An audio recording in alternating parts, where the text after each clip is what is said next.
Welcome to Eclecticist. Eclecticist is an investigation of everything from a particularly British perspective by two brothers who consider themselves to be relatively normal chaps. We do this one topic at a time. We are Jeffrey Campos, an engineer and devil's advocate, that's me, and Benjamin de Campos, a designer and believer. Our modus operandi is to typically choose a topic of interest, something we think we need to know a little bit more about. We spend a very small amount of time researching it. We have a discussion and we publish the notes. We think that the benefit of this is that we learn a little bit more about the world, and also we foster a greater understanding for our listeners and hopefully prompt further discussion. The topic we will be tackling in this episode is Islam. There is a God, and there are no others. The name of God is Allah. He is merciful, and his existence was revealed to the world through his last prophet, Muhammad. For 14 centuries, Islam, which is submission to the will of God, has been followed by Muslims, those who submit, in accordance with the moral teachings found in the holy book, the Qur'an. In our increasingly multicultural world, how might a behavioural report card on Islam fare? How is it getting along with its peers? How happy are its adherents? What is the future of Islam? So this is a very large topic. It is a religion and a way of life for, it would seem, between 1.6 and 2.2 billion people on the planet, according to various surveys and censuses. It depends what you read, but it's a very significant portion of the human species who seem to profess a belonging to Islam as Muslims. And yet, I don't know about you, but I don't ever recall learning about Islam in school, even though I'm fairly sure Islam was around at the time. Did you ever have Islam and Islamic teachings in religious education? Do you remember? No, I don't think so. I don't remember. It might have been mentioned, and then there was maybe a sentence explaining that a large number of people believe this, but I'm absolutely positive that no detail was gone into. No, indeed. I honestly don't remember a single word about Islam when I was in school, but then again, it was a very long time ago. Excuse me, I'm sure they did mention something, but I certainly don't remember as much as I think I should remember, given how important the religion is to a vast number of people. So a little bit on the history. I did some reading, and Islam as a religion and a faith system and a way of life started out about 1400 years ago in 570 CE. That's the current era, which pretty much approximates with our Gregorian calendar. The Islamic or Arabic calendar is a lunar calendar, so the years are a little bit different, but everything is from our perspective here that we're discussing, a very Western perspective. I suppose a cultural Christian perspective, I suppose. So 570 CE, Muhammad was born. So Muhammad was a man, as in a human, who founded the religion of Islam in 570. He is a prophet of God, Allah, and he is the final prophet of Allah. In Islam, there were many prophets, including Jesus, but the final prophet is Muhammad. And he was given the Word of God. The Word of God is encapsulated in the Qur'an. The Qur'an is it almost literally means recitation. It is the direct words of God as dictated by the angel Gabriel to Muhammad. And I think he was in his 40s at the time. He was a caravan driver, and he was very dubious. He didn't think anybody would believe him, that the angel Gabriel dictated the words of God to him. But he was convinced by his friends and family to take it seriously, and to again, pass on all of the words orally to everyone around him. And it was quite a quick succession of victories, both cultural, intellectual, and military, that led Muhammad towards the beginning of a real change in the region, which was a desert region of Saudi Arabia and the desert areas of the Middle East. Up until 622 CE, he, with his army, conquers Medina, a fairly sizable city, and a real following starts building up, and Muslims start praying towards Mecca instead of Jerusalem, which they would have done prior to the religion. Muhammad dies in 632 CE, and then after that, it's just continual expansion across the Middle East and even into parts of Europe and all the way to Spain. So it's a real story of desert-dwelling peasants turning into an empire of intellectual thought and military might. The Qur'an ultimately was written down in a single book, and is largely unchanged for the last 1,000 years at least. It's a fairly small book. It's quite quick to read, even though it's very difficult to read. I got through half of it in the last couple of weeks, but it's a real struggle to try and get any meaning out of it at all. It just seems like gibberish to me, but there are a few passages that seem to make some sort of sense, but it clearly would require a lot of education and study and a huge amount of time dedicated to it. But it's quite interesting. Have you tried to read the Quran? I have tried to read the Quran, but I didn't get very far, and so instead I just looked for sound bites. It's very, very complicated, but reading around it, there are different parts to the faith. So we've all heard about the Quran. It's effectively the holy text, the Bible, that is the Word of God, and everything in it is mandated by God, effectively. But of course, there are other areas of the faith that fuels the belief system and helps shape the interpretation of the Quran. Most notably, this is the Hadith. So the Hadith are sayings. They're literally like sentences that are claimed to be from the Prophet Muhammad. And there are hundreds of thousands of these. And they come in two parts. There is the actual saying itself, and then there's a sort of a reference. And the reference is just a chain of transmission. So it's name after name after name after name going all the way back to Muhammad, who originally said the saying. And the more evidenced a hadith is, the more seriously it's taken as an actual saying of Muhammad.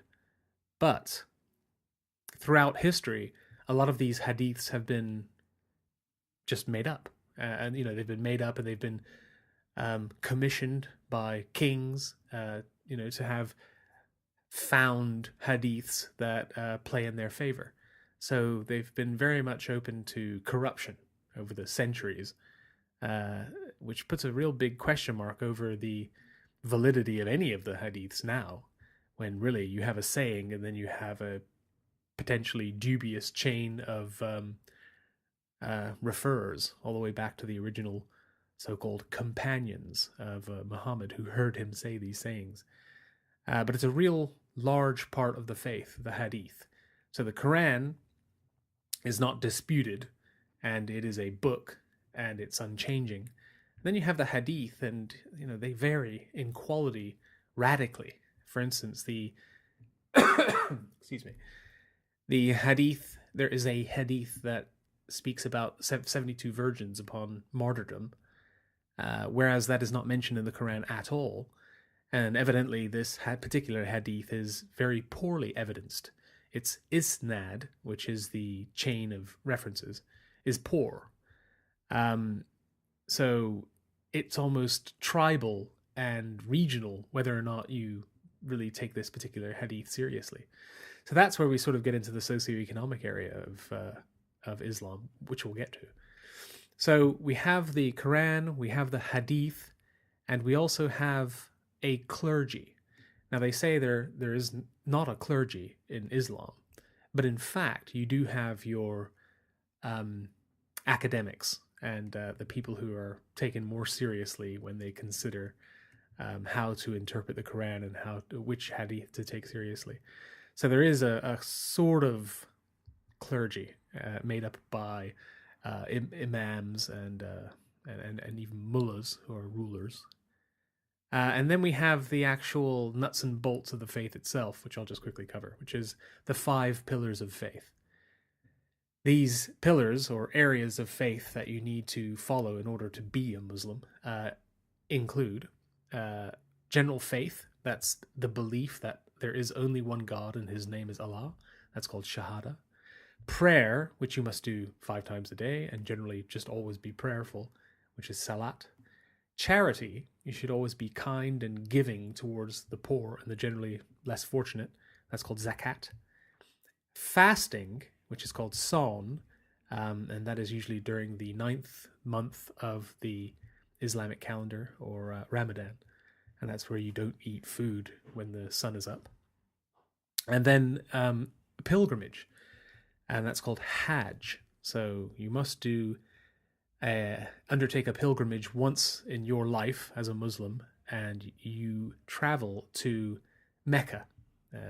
In the middle of, there is a huge mosque in Mecca called the Masjid al-Haram. It's the largest mosque in the world, and in the middle of that mosque there is a building called the Kaaba, and this building is said to be a resting place of Allah himself, and also the burial ground of Abraham and maybe not Abraham, Ishmael, Abraham's son, and his wife are said to be buried somewhere near the Kaaba.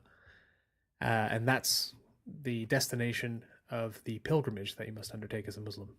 And maybe there's a 6th pillar of faith, which could be duty, but we'll get onto that. So really, that's the fundamentals of Islam. There's only one God. It's not a polytheistic belief. There's a God. There is a important prophet. There are rules you have to follow to be a Muslim. And there are 2 major sources of guidance. One is the Quran, and the other is the Hadith. And that's Islam in a nutshell. Without a huge amount of detail, it's quite simple, really, when you look straight at it. What do you think? Yep, I think you covered the bare bones. And I guess now what we could talk about is the actions of its adherents and whether or not they do what they do because of their beliefs. Well, I think it certainly is a way of life. It's not, I say just a religion, but it isn't just a religion. It is also a set of laws, a definition of how you should live in the world. I mean, I guess this could be said of other religions, but really it extends to politics. The larger Middle Eastern Islamic countries are theocracies, really. So, the religion guides. There's no separation between state and religion. It's all combined into one, really. So it's what is said in the religious texts and how those religious texts are interpreted is incredibly important. It has an immediate effect on the people.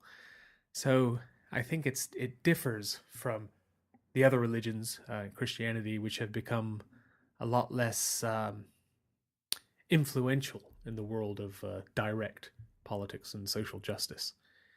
So that makes it a lot different. I mean, it's certainly alien to me. I look at the Arabic calligraphy, and I read the English translations of the Quran, and it just seems really, really, really different. And it just seems, crazy that anybody would take any of it seriously. Of course, the biggest hurdle is the belief in God. And whenever I've heard or read anyone talking about Islam in any kind of favorable light, the belief in God is just assumed. It's just automatic. You immediately just say, well, obviously there's a God. And the discussion begins with Muslims believe that there is only one God, and his name is Allah. There are no others. There are no relations. He didn't have a wife. He didn't have any children. It is God, and that is all there is. But still, that there is a God. I mean, it is a pillar of faith is one of the 5 pillars of faith. The first pillar of faith is faith in God. But I just don't ever hear Muslims, having to justify that part of it. No. And we can get on to the reasons as to why they don't feel any particular pressure to do that, or why there's never that pressure put on them. But I think we should probably talk about numbers. Exactly how many people believe this stuff, and to what degree do they believe this stuff, and whether or not we need to worry about them. Well, as I've said, I mean, I saw lots of numbers bandied about in the research that I did. And again, the lowest number was 1.6 billion, and the highest number is 2.2 billion, but that includes men, women, and children. So, the children of Muslims are automatically counted as Muslim, which is problematic. But it's certainly a huge number, a huge number. This whole topic is very controversial currently, and it's a difficult thing to talk about for a number of reasons. And one of the reasons is that the people who are Muslim tend to be brown, and I think because they are brown, we don't occasionally put pressure on them to justify any of this stuff. It's like, you say they start with the assumption, that God exists. Well, God exists. We can agree on that. And I think it's because it's an issue of white guilt, perhaps, that, Christians could probably say that they are under pressure often because people are giving them a hard time. They believe they're persecuted and this, that, and the other. I don't actually think that's true, but I can understand why they would say that. But I think there is a certain layer of protection that Muslims have, I think, that sort of protects them from having to justify why they believe such crazy things. Yes, I mean, these questions generally don't arise. And I've really struggled to find anyone really defining in academic terms the justifications for the many beliefs in Islam. And I've really tried to look. I've found a few, and they're so unconvincing and pedestrian as explanations that I just, they wouldn't convince me in a million years. What kind of things? And yet, for instance, the argument for the existence of Allah is look around you. That's about as sophisticated as the argument gets.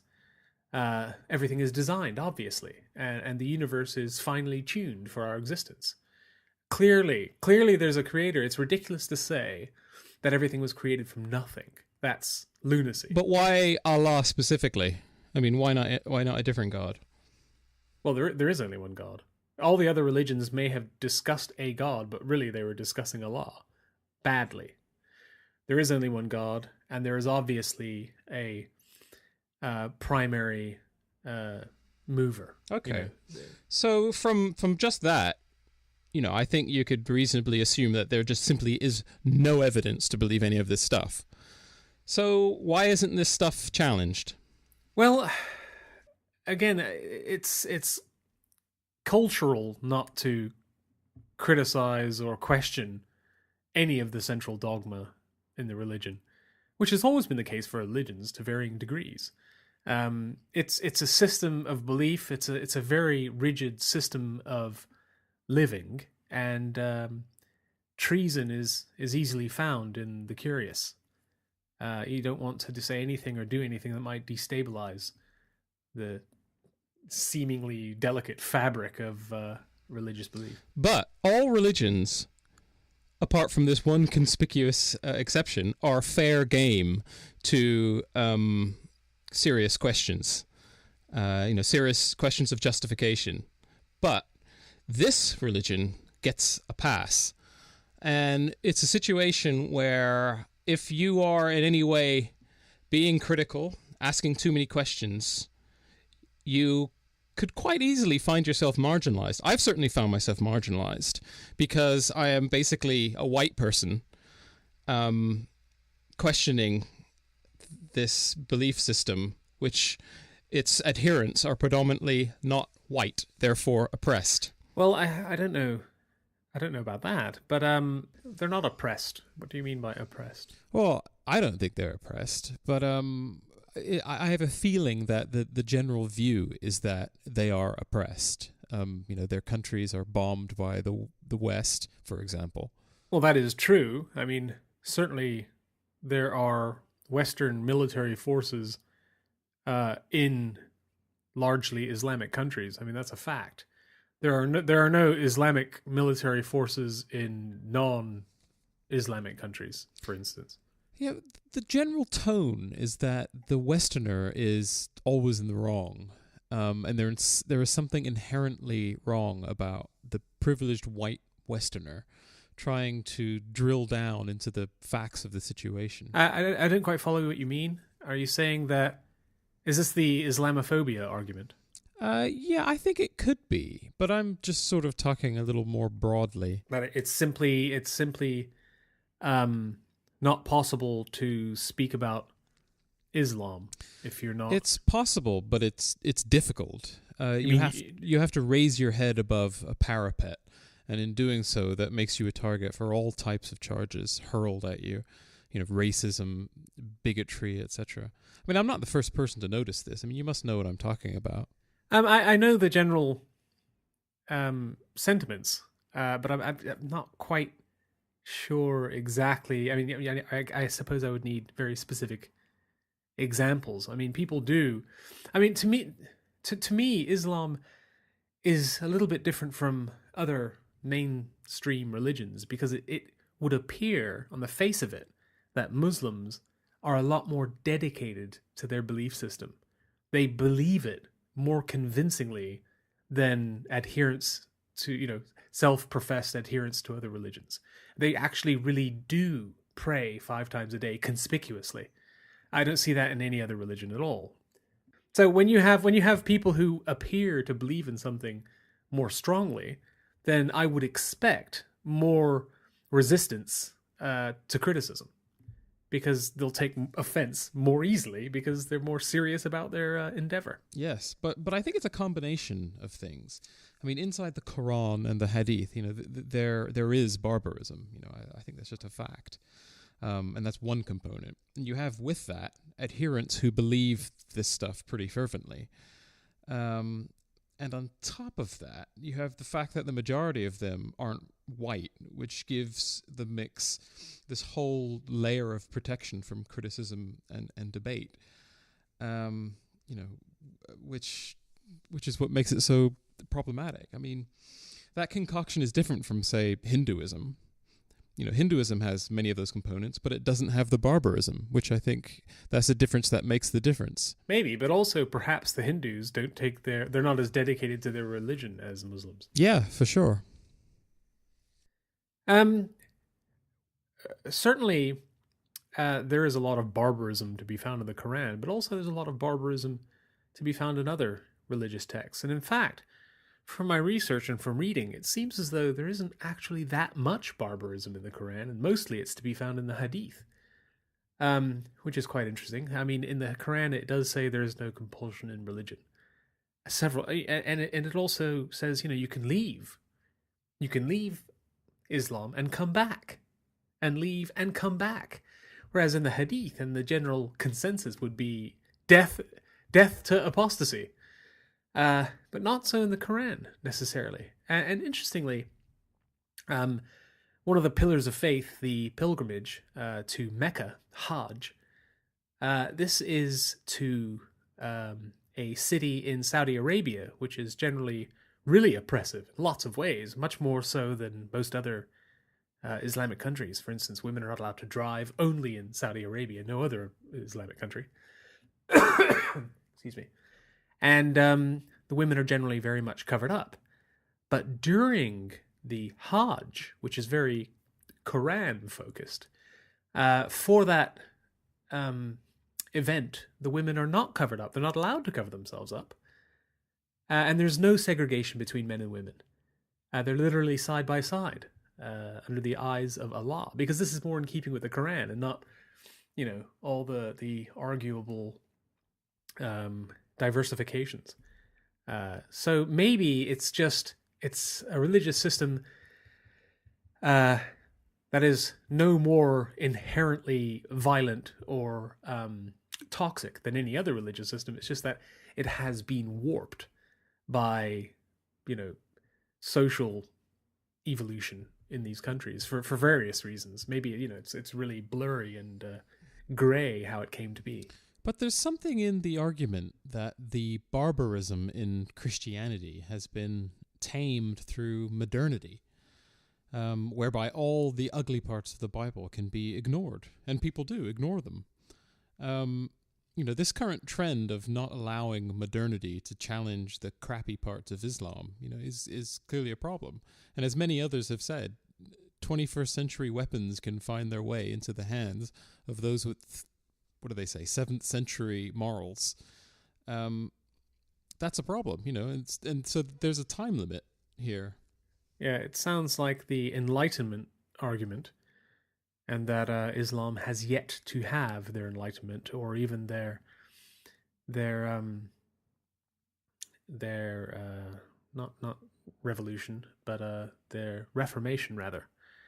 But that reformation could be coming. I mean, if we're going to consider the most recent historical events, we do have the seeming increasing development of an Islamic State. These are a almost sect of Islamic believers who want to reinstall the caliphate. Now, the caliphs were the natural successors to Muhammad, and the Islamic State, they call themselves by various titles. I think the most popular ones are ISIS, Islamic State, for Iraq and Syria, or ISIL. Islamic State for Iraq and the Levant region. So they perhaps are trying to put together a demarcated country state where they would institute very Islamic legal systems and frameworks like Sharia. Sharia law is a whole system, a whole legal framework for civilization, which is very much based on the Hadith and also the Quran. And I think that would definitely be a goal of anyone trying to set up a new Islamic state. So there's that, and I think the rest of the world, will see this as a problem, as a potential threat, because it's so at odds with the way the rest of the world, I say rest of the world, but the Far East and the West would consider good for us. But it could well happen, and then we'll see. Then we'll see if it's the perfect society, and that it's peace and everybody prospers under such a regime. But the outlook is grim from a Western perspective. But the actual faith itself, as I say, it certainly seems as though its adherents, its followers, the Muslims, take it a lot more seriously. I mean, just judging by the pilgrimage, which happened, a couple of months ago, over 2 million people converge on this holy site, and there were over 1,000 deaths as well through various accidents. It's a very dangerous thing to try and accomplish, extremely expensive, and yet you go and you follow. You do you perform the rituals, and tick that box for life, and you're have a much better chance of getting into heaven if you've completed the Hajj properly. And just to run down some of the events during the Hajj pilgrimage, which lasts at least a week. I was reading; it's quite interesting. First of all, you must be correctly attired, so very simple clothes. Just two bits of clothing, usually white for men, and women are not allowed to cover their faces. And then you have to walk around this building, the black cubic building I described, the Kaaba, which is sort of a possible residence of Allah. You have to walk around it 7 times. It also contains a rock or a stone, which is significant for some reason. Yeah, the stone is called the Hajar al-Aswad. It's called, or the Black Stone, and it's embedded in one of the corners of the Kaaba, and it's framed in beautiful silver. And really, before you perform, before you walk around, as part of the tawaf, before you walk around the Kaaba 7 times, you should touch that stone, which is said to be a meteorite that...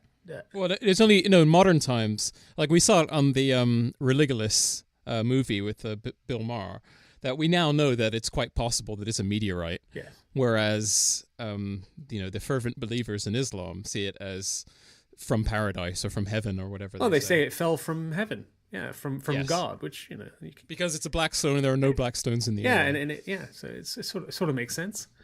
It was actually in a museum, and Muhammad during his conquest days destroyed everything else in the museum, but preserved the meteorite because he said it's a gift from God.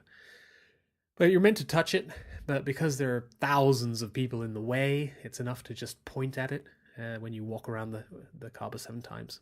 And then after you do that, you perform another ritual called the Sa'i, which I'm sure I've mispronounced. That's when you walk in between 2 hills 7 times. And generally, if you're a man, probably have your head shaved. And then you go up a mountain, or rather a small hill, Mount Arafat, and you repent your sins. And this really does wash all of your sins away. It's really, you've had your slate wiped clean after you repent your sins on Mount Arafat, which is good.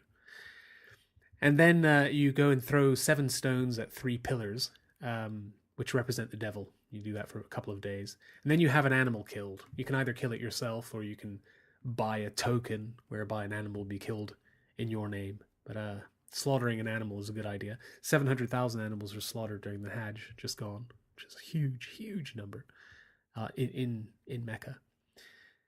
And then you walk around the Kaaba another 7 times, and that's it.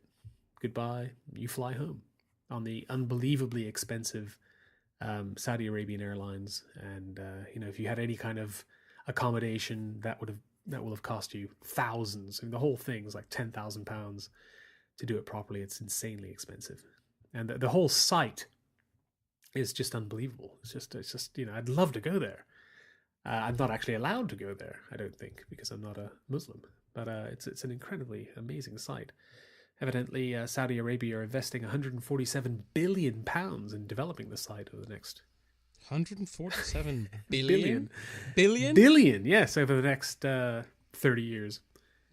Wow. But already they've built the 3rd tallest building in the world right there, right next to the mosque, which is a crazy, insane building called the Royal Clock Tower. And it has the largest clock faces in the world. I've put pictures in the show notes showing the face of the clock next to Big Ben. And the difference is colossal. But it's a real mission to accomplish that particular point on your 5 pillars of faith chart. But it's the ritual, it's the ceremony, it's the community, the sense of belonging, all of those cohesive elements of a religion which are intoxicating. And if you're brought up in that sort of environment, it's like anything. It's hard to look at anything else without, look at anything else with ease of understanding, at least. There's always a real intellectual hurdle to leap in order to try and understand somebody else's so-called worldview. And I think that's what I have when I look at Islam. I just think it's It's so alien. I really struggle to understand it. Yeah, but I mean, all these crazy traditions and things, they all seem quite benign, and it's not that far removed from some of the crazy things that Catholics would do, for example. So, fine, whatever, whatever Yeah. turns your crank.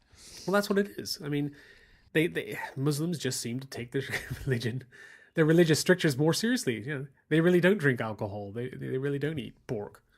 Yes, and they're not challenged on the crazier parts of their beliefs. And there are more and more of these obscurantists who cloud the issue and deny that any of the behavior is due to their beliefs. It is instead geopolitical or economic, etc. Yes, indeed. I mean, it's peculiar, but I see a similar sort of obfuscating defense or apologetic. I think apologetics in general is sort of a way in which believers can dissuade you from thinking upon the more uncomfortable areas of their holy texts. It's constantly a sort of a revisionist exercise that religious people must go through in order to try and get over the more unpleasant aspects of their religions. Time marches on, and we've had the Enlightenment in the West, and we're all getting more sophisticated and more knowledgeable and better educated, and this reveals problems, and these problems can either be just ignored, denied, or rewritten. And I think fundamentally Islam was a more complete religion when it was created, possibly because it had references. It had the whole Judeo-Christian religion to refer to. So it's actually a better religion in that it's more, you're less able to negotiate your way around problematic passages. So that's where I think Muslims have a problem, because they simply either deny they have a faith, or they follow that faith. And if they're going to follow that faith, well, then we definitely have problems. So it all comes down to whether or not people actually believe what they say they believe. Right. So, I mean, what do you think? Because for a long time, you've always been saying things like they don't really believe this, they believe in belief. And it sounded like you were taking maybe Scott Atran, his sort of... or Daniel Dennett. Yeah, well, the belief in belief thing, yeah. Well, I think given that there would seem to be at least 1.6 billion Muslims in the world, I think all told, we would probably expect a little bit more violence and terrorism and events, which we don't see. Well, suicide bombing every day? I mean, is that not enough? Well, I mean, but I'm saying it's a numbers game. 1.6 billion people. If 1.6 billion people really got angry, the whole world would know about it. Yeah, but it's not 1.6 billion. I mean, that's a ridiculous thing to say. And even if you talk about 1.6 billion, 2% of 1.6 billion is still a large enough number to worry about. Hence, suicide bombings every day, for example. Well, that suicide bombers don't account for 2% of 1.6 billion people, obviously. Now, when I say the issues that I have with belief and whether or not people actually believe what they say they believe, I see this all the time. I mean, you can say the words, I believe that you can have a square circle. Those are just words coming out of my mouth. You cannot believe that there is a square circle because you don't have the neurological flexibility to believe in a complete contradiction like that. You just can't do it. Even though you can say it and you can completely convince somebody that you really do believe, but you cannot fundamentally believe in that. You can't. You can believe in the words that you're saying, you believe in belief, but you do not believe in what you say you believe in because it's impossible. Similarly, I mean, Muslims have used this argument themselves. I've heard them say it. How can you possibly believe in Christianity when you are asked to believe straight up contradictions like the Trinity? They say, look, that's fundamentally impossible to believe. You cannot believe that someone is their own father. That makes no sense. And if you say you believe that, I don't believe you believe that. I believe you believe it, but I don't believe that you believe it. That's the argument. There are things that are so outlandish. And to my mind, I would even go so far to say I don't think anybody can actually believe in God, because how can you believe in somebody who simply isn't there?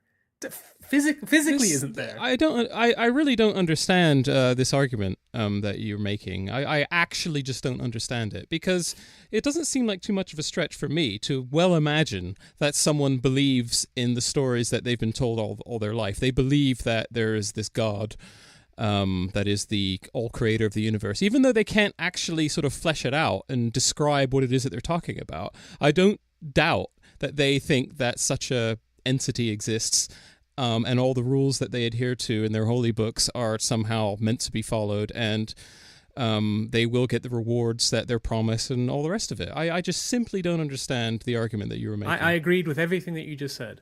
I feel exactly the same way.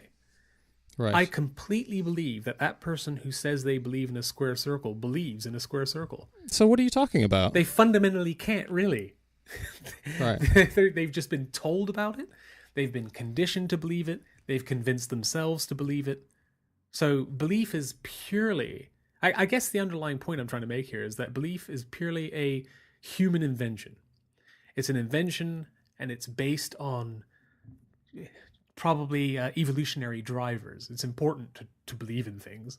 You have to believe in, agency, because it stands you in good stead as far as surviving attacks by animals or whatnot, pattern recognition. And it's better to think there's a tiger in that bush rather than not thinking there's a tiger in that bush, because if there is a tiger in that bush, my adrenaline would have been pumping a little bit earlier, and perhaps I would have been able to get away, that sort of thing.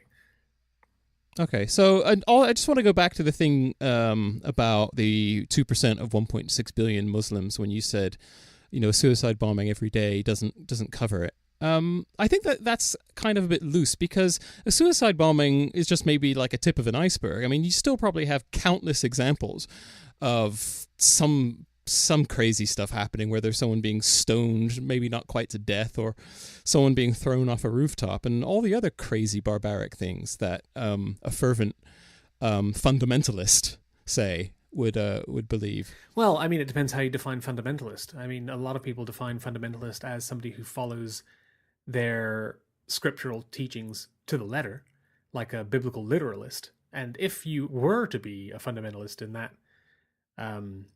that way, then you wouldn't be throwing homosexuals off the rooftops, because it doesn't actually say that. I think there's a couple of very shaky hadiths that mention it, and yes. And it's certainly it's very plausible. And not for a second am I saying these things aren't happening. They certainly are. There are some passages in the hadith that you'd need to do some serious gymnastics to try and explain as something not completely hideous and barbaric. But there's something significantly symbolic about hurling infidels off of rooftops. It's true. And by infidel, we mean somebody who doesn't believe in anything. That's the definition of an infidel. Okay, well, infidel as in an enemy of Islam. Yeah. But infidel seems to be like a kind of catch-all, but I have a feeling that's not actually correct. I have a feeling an infidel is actually something quite specific. Well, kafir is usually somebody who is an unbeliever. Yes, it's important to get the lingo right. So it's not a fundamentalist. You're an Islamist. Yeah, an Islamist is somebody who is trying to spread Islam. That's what an Islamist is. A jihadist is somebody who's trying to spread Islam by force. Obviously, holy teachings are open to interpretation. Most Muslims are killed by other Muslims. Muslims are really incredibly unhappy with each other. It's incredible just how much hatred and violence and war there is between the different sects of Islam, the Sunni and the Shia, the obvious example. But this happens, between all sects, in all religions. That goes. When you have something. If you have an agreed holy text that is really wildly open to interpretation, and people genuinely really believe it, then of course that's going to lead to violence and problems and friction. It's not like you're all disagreeing about the instructions on how to build an IKEA table. you're not really going to disagree very much because it's instructions. It's telling you exactly how to do it. Follow the instructions and you'll get there. These are instructions, but they're interpreted, and it's poetry. This is something which I think is not particularly well known in Western circles, and that is about the infighting between the two groups that you just mentioned. They have been killing each other for hundreds and hundreds of years. But yet, when the numbers are bandied around about, how many people have been killed in, the various wars in the last 13 years or whatever, it always seems to be assumed that it's Westerners, Western forces killing, Muslims and stuff like that, when the actual numbers are way different to what people actually think they are. I mean, we're not counting bodies, obviously. Well, I don't know anybody who actually thinks that. Oh, I hear it all the freaking time. In fact, someone even messaged me the other day about they made a case about how the West need to do more about the refugees, which I agree with, of course, if someone needs help, you help them. But they kind of packaged it up as though it was entirely the West that was responsible for their friends and family getting killed, say. Not realizing that it's quite likely that the other religious group was doing a lot of this killing. No, indeed. I thought the Arab Spring was kicked off with the protest against the price of wheat, right, in Syria. It wasn't that what did it? But for sure, they've been killing each other for a very long time. And I think, again, the little bit of the Quran that I read. I mean, I have actually read the Quran many, many, many years ago, and it made almost no sense to me. And I tried to read it again, and again, it makes almost no sense to me at all. But one thing that I can see is that there are a lot of passages that seem to suggest we should live in peace, and that I can understand why people think or maintain that Islam is a religion of peace, because it certainly does go on about peace a lot in the Quran. But of course, in the early parts of the Quran, often the later parts of the Quran sort of cancel them out in a sort of New Testament kind of way. But also, there's a real get-out clause. And that is, so here's a passage from chapter 17, Surah, verse 33. And slay not the soul which God has forbidden, except for the just cause. There are lots of these exceptions. Don't kill anybody unless you're defending the faith. So it's very easy for any interested party to just say, I'm killing these people because I'm defending the faith. I see them as a threat to the faith, therefore I'm going to do X. I see X as against the faith, therefore I'll do Y. So it kind of undermines everything in the Quran. So I think I see that as a major problem, because you can always lean on that to justify any action. Yeah, well, yes, no, I agree. I got a couple of things to say about that. But did you see that Onion article that I linked just right below that? Yes. For anyone playing along at home, we should explain what this is. This is an Onion piece of satire. No one murdered because of this image. And it shows four, I don't know what you call them, leaders. Are they leaders of religions? Icons, religious icons. Four mascots of four major religions. You got Christianity, Judaism, Hinduism, and what was the other one? Well, there's the Buddha and the elephant god. I forget his name. I've forgotten. Anyone listening to this will think these two guys, they haven't read the Quran. I've forgotten the elephant god's name. It'll come to me. I'll put it in my back burner. Anyway, but what's conspicuously so basically there's this crazy depraved orgy going on with these four Ganesh. sort of That's it. figures. Ganesh is the elephant god. Yeah, Ganesh. That's it. And I like this depraved illustration, this drawing of these four leaders of these religious groups, and conspicuously absent is Muhammad, and the headline is "No one murdered because of this image." And I just like the last sentence or something where it said people who were offended at this kind of rolled their eyes, shook their heads, and then got on with their day. Yeah, so Muslims would certainly argue that they simply take their religion more seriously, and they get violently angry if anybody tries to depict their various non-iconography in any way other than the fondest praise, which is understandable, really. The other thing I want to talk about is something I don't hear spoken about too often, which is why do people believe this stuff? Like the really horrible stuff. Putting geopolitics to one side for the moment. Stoning adulterers to death, for example. Why is a god that commands such barbarism worth worshipping? And surely such inhumanity goes against some kind of grain of human nature, some inherent quality as human beings. Maybe. But then also, playing devil's advocate, why is it a bad idea to stone adulterers? I mean, maybe it is a better way of life. Maybe if we were all Muslims, perhaps we'd survive on this planet for the next 5,000 years. And it's because there are so many infidels that we're doomed to destroying ourselves in that time.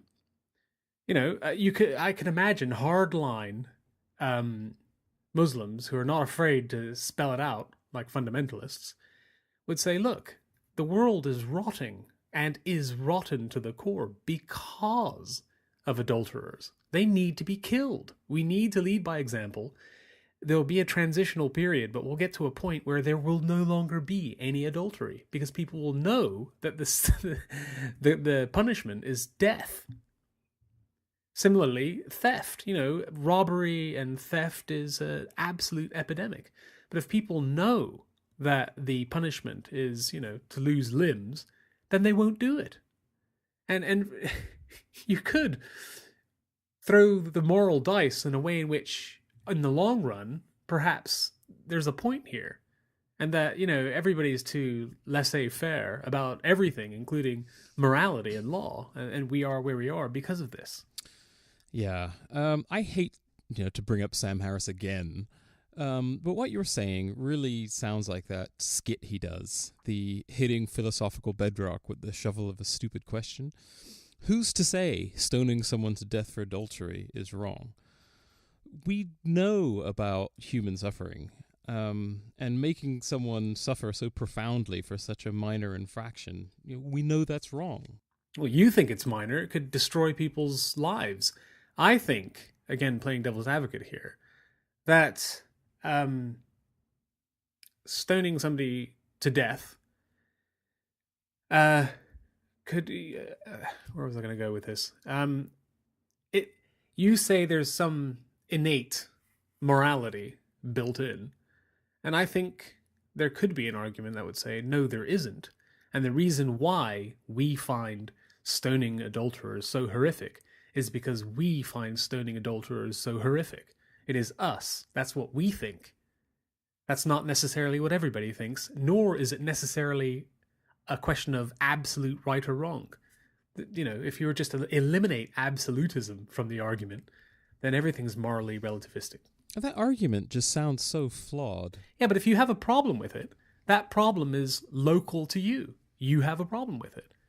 Are you going to do something about it? Maybe you are. Maybe you have bigger guns. Maybe you don't have bigger guns. Maybe you just find it appalling. Maybe you agree. It's a relativistic standpoint is the point I'm trying to make. This argument doesn't make any sense to me. I think it's a mistake to say that is just wrong. It's more accurate to say I find that wrong. Take responsibility and accountability for a moral position. Okay, I'll come at this from the point of view of compassion. It's like if you're stoning someone to death, you're making that person suffer. I don't want to make anyone suffer.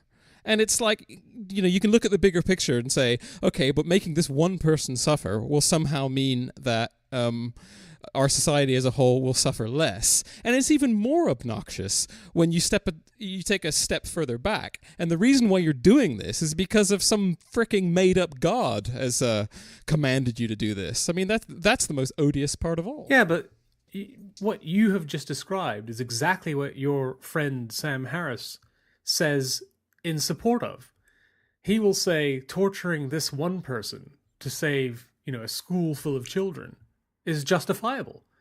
Well, a Muslim could very well argue, and I'm not saying that they've made this argument, I'm not speaking for Muslims in any way, shape or form, but they could say that stoning this adulterer is, the lesser of two evils, because if we don't, then we have societal mayhem. What's the difference? I understand this argument about, well, what's good for you, but, such and such. And this all sounds like sort of hypothetical, not in the real world, but I'm actually talking about the real world. In this instance, I'm talking about someone actually being stoned to death because he's a homosexual. And the positive spin that you seem to be able to conjure is that in the grander scheme, it makes for a better society to have homosexuals stoned to death, for this reason. But I'm just saying that is patently ridiculous. Why? I can't explain it.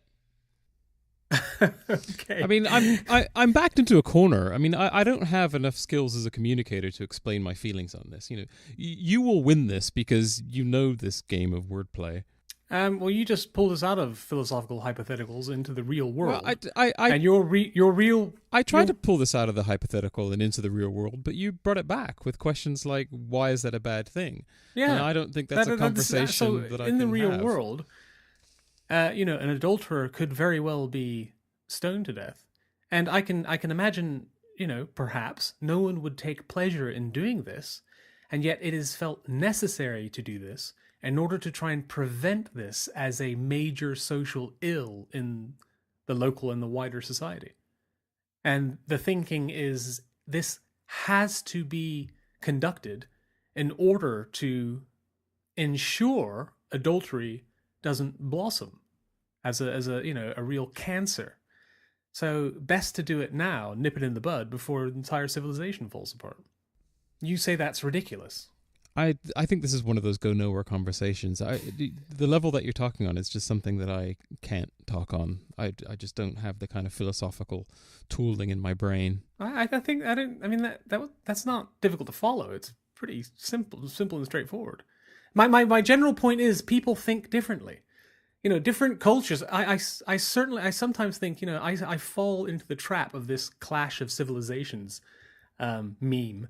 And I think it actually is a clash of civilizations. I mean, fundamental different thought processes. I can't get my head around this. I mean, you do sound like that person that Sam Harris was talking about when he says, who's to say blinding every fourth child at birth is a bad thing?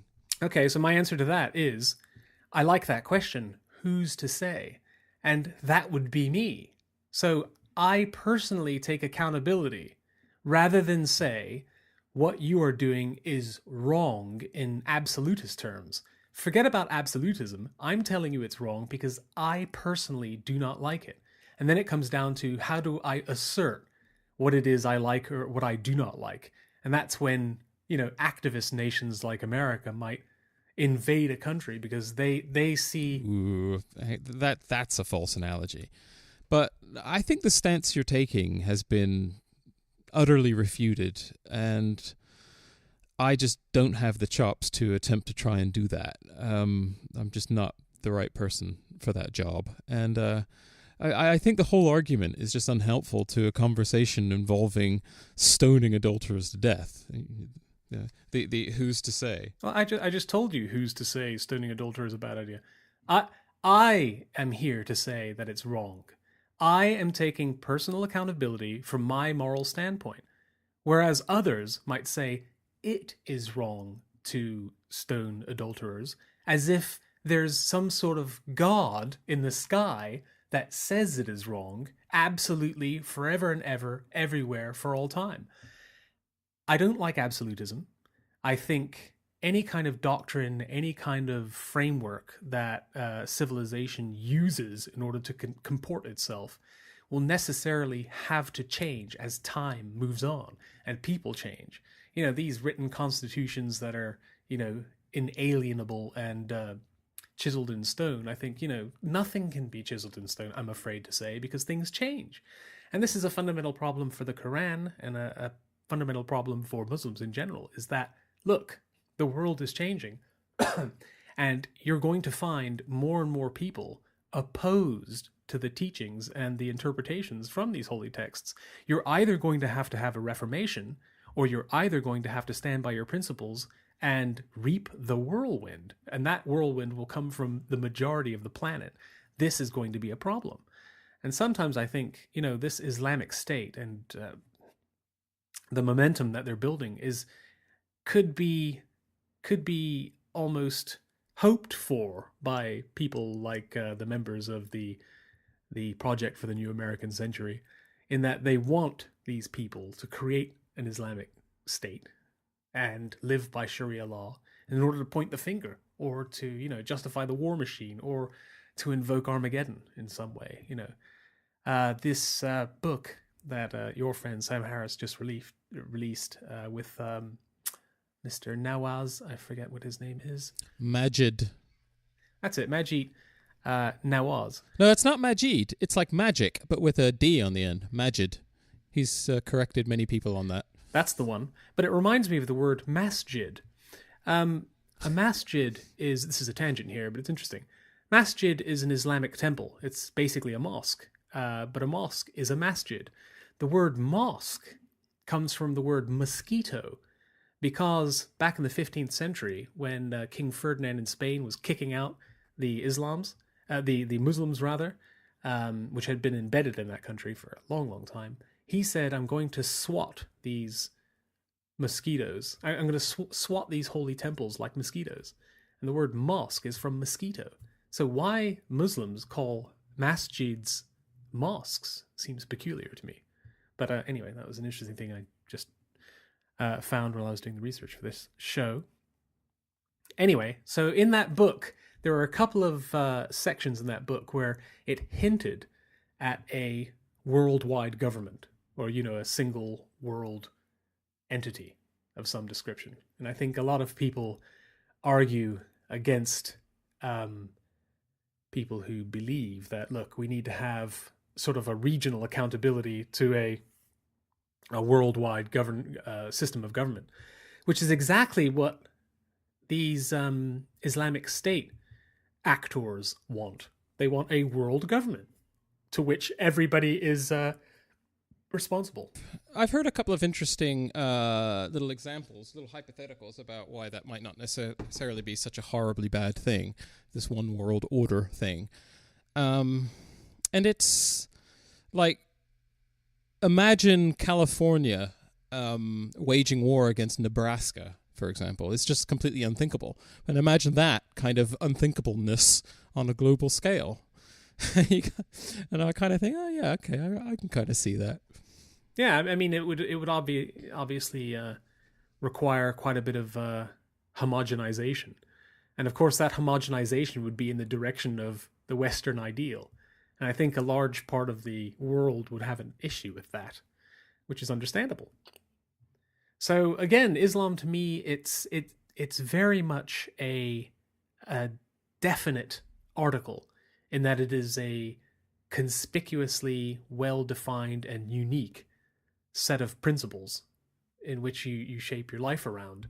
And I think that's amazing. I don't see that anywhere else, really, on a daily basis. But to see Muslims, women in the street, which I do every day, with headscarves or, total face masks, that amazes me. I mean, I find it amazing. I've heard lots of arguments like, it's clothing, and what's the difference between having a veil, which I think is a euphemism, a veil over the face, as opposed to, wearing socks or wearing trousers. It's just a different part of your body. What's the problem? Yeah, this brings me on to something else, which I kind of want to mention, and that's just how I experience Muslims here in Los Angeles compared to how it was in London. Now, London, as everyone knows, it's a very multicultural place, but it's not unusual to see clearly devout members of the Muslim faith, about their daily business in the streets, wearing the full garb and all that kind of thing, which is fine, which is nice.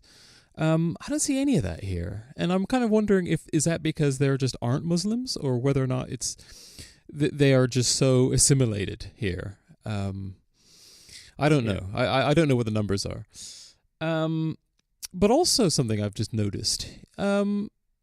The media in the UK, in London, it just seems like we always have to sort of worry about what the Muslims think about everything.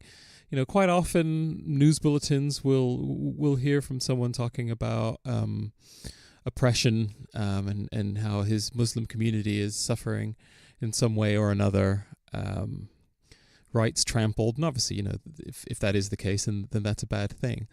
But I don't hear any of that here, and I'm kind of interested to know why. My own sort of theory is here, we're all people. We're just people. Whereas in London, you have all these sort of diverse communities. Well, that's what Muslims are trying to do. They're just people, and they're trying to get along and do their own thing. Yeah, I know, but it did seem in London, we're kind of always having to be aware of what the Muslims think about everything. I see Muslims every day, and lots of different types of Muslims. I do not hear any of what you describe. But then, I probably listen to different media and all the rest of it. But it is interesting to see. I mean, they're so conspicuous. You see them, and it's just amazing. There's really quite a variety of Muslims in larger cities like London, and they just seem so different to us and everything that I know. I just know so little. Even reading up on the subject recently, it's just absolutely amazing. The scale, the breadth, and the religious conviction, which is clearly obvious. I mean, these people really do take their religion seriously. I watched a documentary film the other day on Netflix called A Sinner in Mecca, which has just been recently released, where it's an openly gay Muslim who goes on the Hajj and films it. So, I mean, that's wrong on so many different levels. He risked his life in so many different ways. It's not even funny. But here's somebody who's enjoying the relative freedoms of the West and indulging his sexuality in a way that he could never possibly in a strongly Islamic country, and then risks his life on the Hajj just to give an insight on how strong his religious convictions are. He really considers himself to be a very, very devout Muslim, and yet he's openly homosexual. So again, from the eyes of an unbeliever, there's a horrible term which I swear is constantly misused: cognitive dissonance. This strange phenomenon where people can seemingly believe active contradictions at play all the time in religions, and no more so than I see in Islam. But it's very interesting, and I'm always very happy to have conversations about Islam and the Islamic viewpoint with Muslims. But unfortunately, I don't know any devout Muslims. All the Muslims that I know are westernized. They're just culturally Islamic. That's part of the problem. We had this guy, you probably even seen this. It was on CNN. You had Sam Harris going against this dude. I forgot his name. He's like he's a Muslim comedian called Dean something. And part of his sort of shtick was to say, people just don't have Muslim friends, so that they don't actually know what Muslims think about X, Y, and Z. So that's kind of the angle that he was coming at.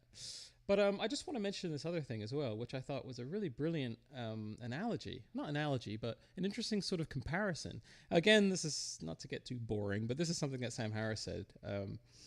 And it just kind of got me thinking. It was such a brilliant sort of double standard. A couple of years ago, there was this crazy guy from this fundamentalist Mormon sect. I forgot the name of it. And he was sort of responsible for grooming these young girls and marrying them off to people, these old guys, old enough to be their grandfathers and stuff like that. And so it was this terrible situation going on. And the public response was outrage, and the police and special forces agents were sent in to go and rescue these kids. And the United States was unanimous in condemning this as just absolutely just horrific. We don't care about your stupid beliefs. This is the terrible situation you're doing. But what they weren't doing, they weren't suffering clitorectomies or any of the kinds of things that could happen if it was like an Islamist sort of comparative situation. None of that was happening. And this sort of thing, this sort of intervention doesn't occur. Now, I'm probably explaining that pretty badly, but it's kind of worth looking up because it is remarkable, just the differences between these two situations, hypothetically. Well, I mean, again, we're talking about 1.6 billion people potentially that you might severely upset. So you're probably less inclined to make a lot of noise against any particular belief systems. That's fundamental to the population. No, that's fine. But what I'm saying could just be a numbers game. It's the shift in intuitions in the way that you have. There's just no question that these girls are being abused, and there's no question that this guy is going to face severe punishment for this. And the special forces were sent in, and just this guy was brought to justice, and all the rest of it. But the kind of atrocities, and yes, they are atrocities that are that many Muslim young girls and women are subjected to, that is given cover by the obscurantists that we were just talking about, is just like flabbergasting. This is an argument that says moderates are facilitating extremists. Right. Yeah, I guess you could say that.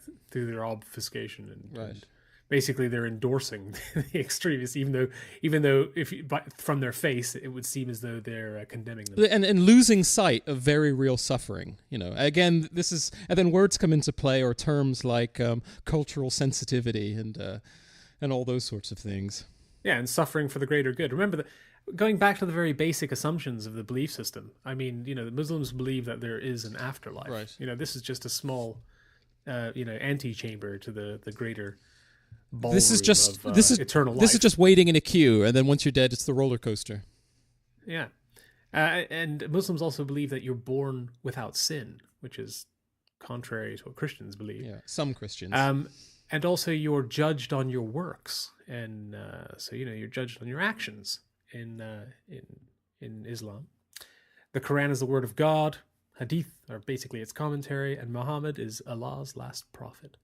So just from those very fundamentals, I mean, if you fervently believe in those alone, then you could easily fuel extremism just as easily as you could fuel a sort of semi-enlightened moderation that still makes room for the extremists. So I think there's a lot of work ahead of Islam in terms of integration with the rest of the planet. And I certainly see the enticement that a worldwide framework of government and maybe theodicy could offer. A sort of a baseline. But the fact of the matter is, people are different, and there is definitely a difference between respecting someone's beliefs and respecting their motivations. A lot of people who criticize Islam or any religions are often condemned as thought police, and you're condemning somebody for what they should believe if they do believe in their religious dogma. And you think, well, it's a blurry line between, judging somebody for actions and judging somebody for potential actions, completely dependent upon their level of conviction. There's a problem. Yes, I think people should be given space and, due respect. But clearly a line is crossed when non-believers have to abide by blasphemy laws, for example. Yeah. Well, I think there are many criticisms coming from the West towards the Islamic world, and I think an awful lot of them are justified. I would say that because I'm a member of the Western world. But I think changes are going to happen because I don't think the world is going to tolerate very much gender inequality, female genital mutilation, general political belligerence, and also negligence. There's far too much suffering that could be addressed by a sort of a revision in thought. Yeah, but I mean, it's hard to get there when even broaching this subject, puts you in a serious line of fire, having to dodge insults of being labeled, a bigot or an Islamophobic or all of these kinds of things. So I can well imagine people just don't want to have this conversation. They just don't want the hassle. Well, I mean, certainly the visage of Islam is in the way of attacking problems and local social ills. And I think perhaps we need to think of actions for actions. That is to say, an example might be you are committing a horrible crime by mutilating this young girl, you as an individual, and, this is nothing to do with Islam or anything. I'm just simply looking at the actions. You as an individual are doing this. That is illegal in this country. We're coming in with the hammers. But Islamophobia, the term, definitely does pop up a lot. And, if you've any sort of critique and it's like a steel door that just slams down and, you're basically, all of your views are invalid because you're a racist. I see that as a problem. But I think there is a tipping point, but I hope we don't have to get to the tipping point before an enlightenment does come along to fill all the gaps in rationality that there appear to be. But it's certainly a very interesting topic, which I think we're going to have to revisit. All of the very many mistakes we will have made during this discussion we'll have to add to the show notes, which will be available on the website, which is eclecticist.co.uk, where you can also find previous recordings, information on upcoming shows, and if you have any feedback or ideas for other topics, please fill in the form at the very bottom of the page. And next time, we will be discussing fast food. Our outro music for choice is, again, open source. It's out of copyright. We're not going to get sued for this. And it is The Call to Prayer. This is recorded by a Filipino muezzin. That's somebody who sings out the words of the prayer. And this was recorded in 2013. It's really quite beautiful. I think I like typography. I like the Arabic calligraphy.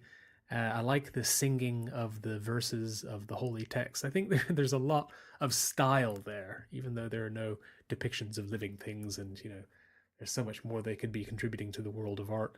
But what there is in the artistic world of Islam is amazing, and I'm a really big fan, and that's something I'll definitely be looking more into.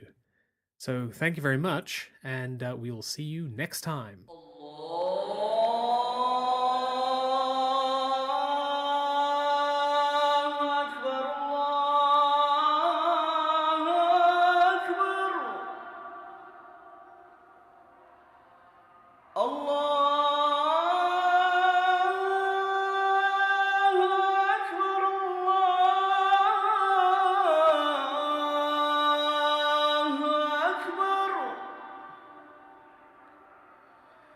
أشهد أن لا إله إلا الله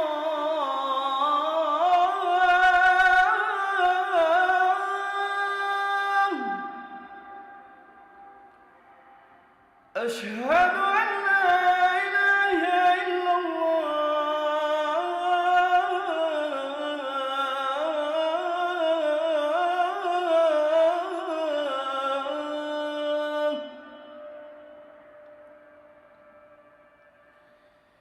أشهد أن محمدًا رسول الله